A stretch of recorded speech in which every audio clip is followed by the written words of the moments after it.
Hello there, lovely people. It's Alex from Nintendo Life here, and today we're going to take you through the most exciting, the most delightful, the creme de la creme of games coming to the Nintendo Switch in the month of September. And what a month it is. As always, this is not an exhaustive list, and this month especially was especially tough. There are so many fantastic games coming, so we haven't been able to include everything we'd like because I've got other things I need to do. So this video only contains really the tippiest, toppest.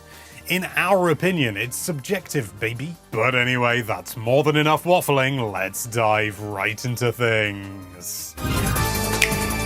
Starting things off on the 2nd of September, we have Bakaru, which I could talk about at length, but I'm not going to. And for good reason, because Felix has already done a lovely video review for us, so why don't you go and look at that? It's going to go into way more detail than I can, because it's a whole video about it rather than just a section. I will just say that this is made by Good Feel, the developer of Wario Land, Shake It, Kirby's Epic Yarn, Yoshi's Woolly World, all that sort of thing, so, I mean, come on, it can't be terrible, can it?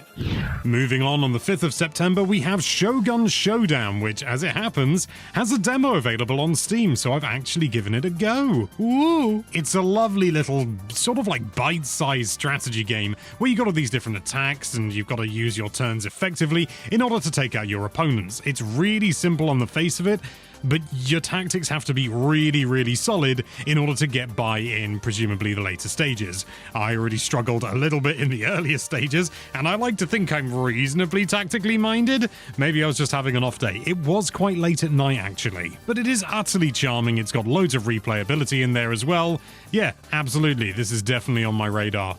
Then on the 6th of September, we have Ace Attorney Investigations Collection. It's Ace Attorney. Rather than playing as Phoenix Wright or Apollo Justice, though, this time around you're taking on the role of Miles Edgeworth. That means rather than playing defense, you're actually going to be playing prosecution. Arguably, you could claim is the quote-unquote evil side of justice, but I don't think it's that clear-cut. I mean, it depends on the case, really, doesn't it? I don't know. Personally, I just find that an interesting, different take on the franchise. I haven't played it myself, so I can't say for certain, but loads of people have been raving about this, and I have been meaning to get into this series for about 15 years, so maybe I should start with this one.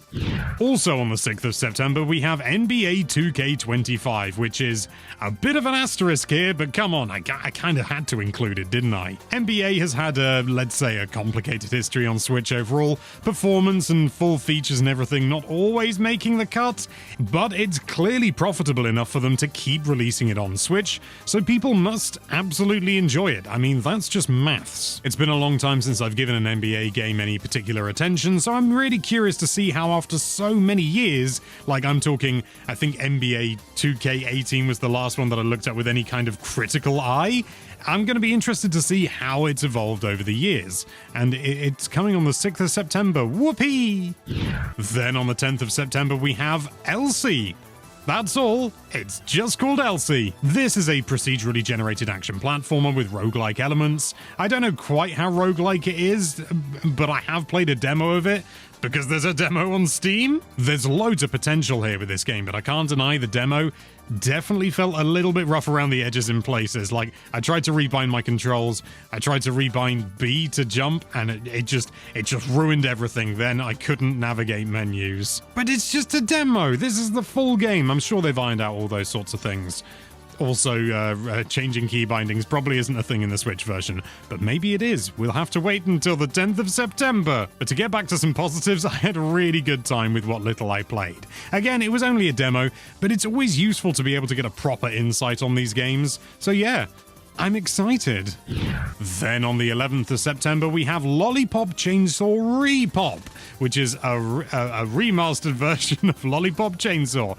No points for guessing that. I remember when the original game came out, and I was always intrigued about it. I mean, I was a lot younger, and the main character is a reasonably sort of slimly dressed woman brandishing a chainsaw. Of course I was going to be interested. It didn't get an amazing critical response though. Apparently in Japan it was lapped up, but over in the West, I don't know, apparently it just wasn't really our thing. Apparently the combat was a little bit generic and repetitive, but they have gone in and they have changed some of those things. They haven't specified what for this re-release, so who knows? Maybe this re-release is going to be the version we should have always got.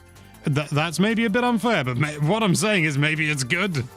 Then on the 12th of September, we have Wild Bastards, which has a demo available on Steam, so I've had a go. It's a strange mix of sort of almost a turn-based overworld. It's quite hard to pin down, and in my short time with the demo, I didn't fully understand it, but you have to navigate the overworld, and it takes turns to do so. You have a limited number. Until then, the enemy makes a move, and it changes where the enemy is and all that sort of thing. But then when you find an enemy, then you'll jump into a combat situation. These, as I put it, combat situations are first-person shooter, and with gyro enabled, oh my god, it's fantastic. I love the Steam Deck. It's reasonably simple and straightforward. You can change between characters on the fly, which is fun, and it looks like there's going to be a lot of characters available.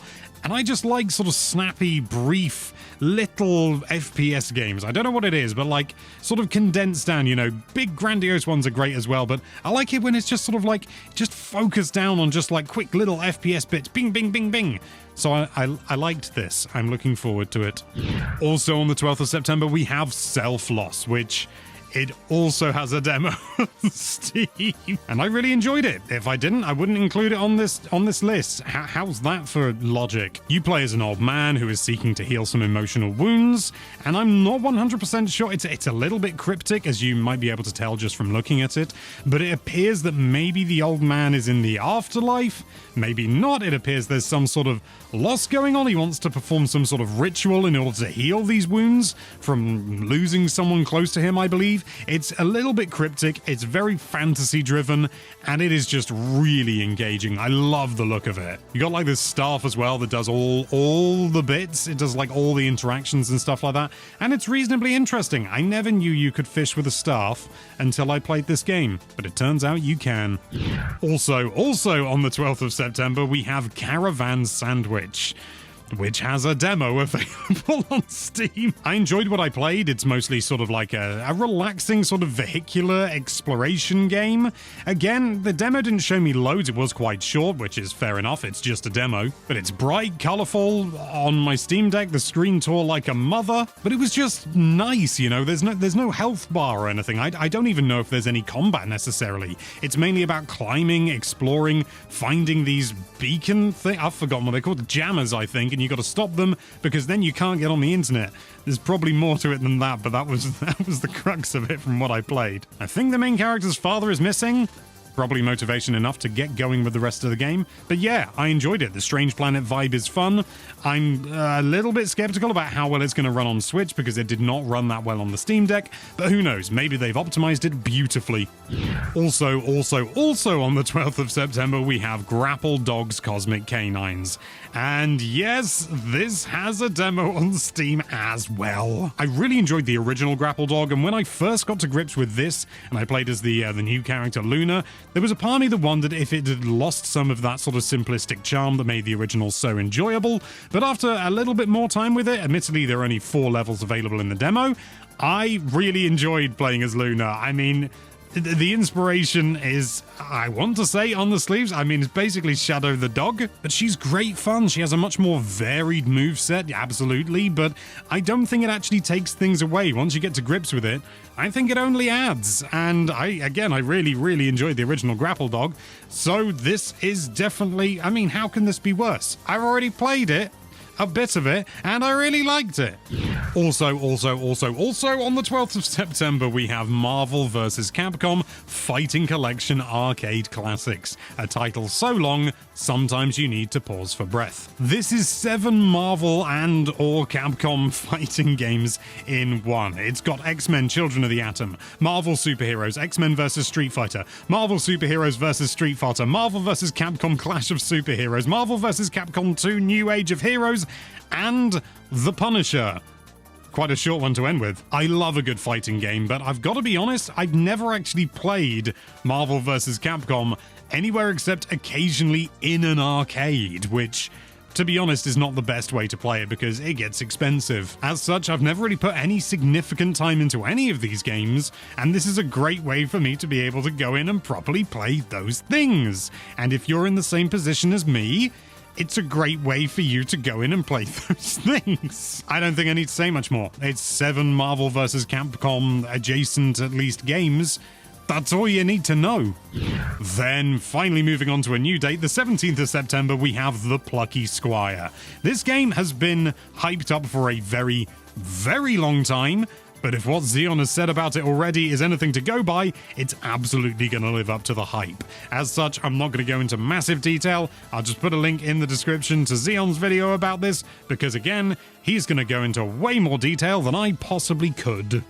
Moving on to the 24th of September, we have Disney Epic Mickey Rebrushed, the remastered version of Disney Epic Mickey. I always thought it was Disney's Epic Mickey, but shows what I know. I never played the original version of this game, and I am a little bit worried about trailers that we've seen for the Switch version that show it not running at all, let's say, brilliantly, considering it was originally a Wii game, but I'm willing to give it the benefit of the doubt. I do like a 3D platformer, and also including it on this list means that I get to include a short clip of Steamboat Willie, which is now in the public domain, so enjoy this for a few seconds.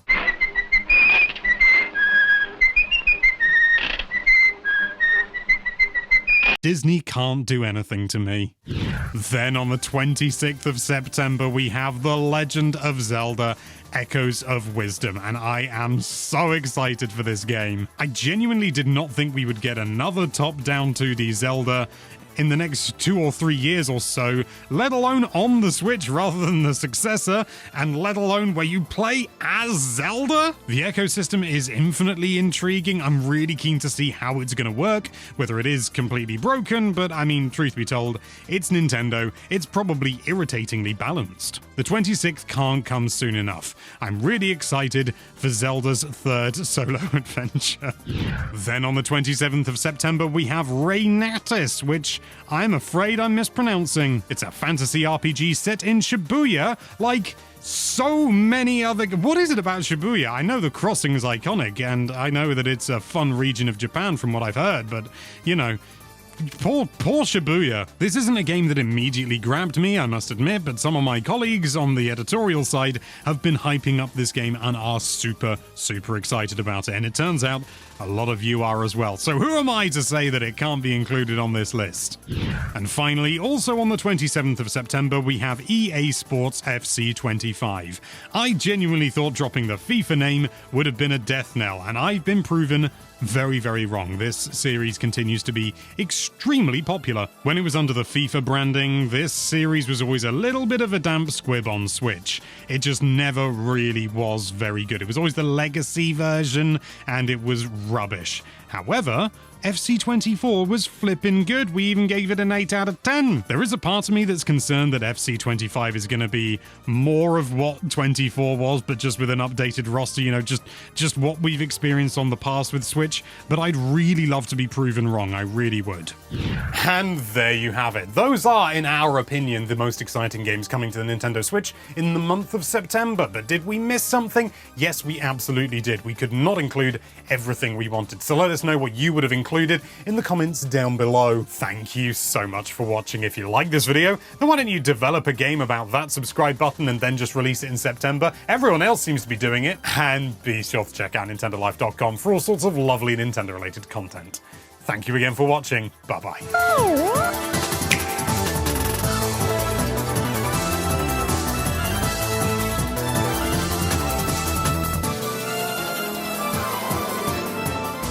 Thank you so much for watching. If you like this video, then why don't you?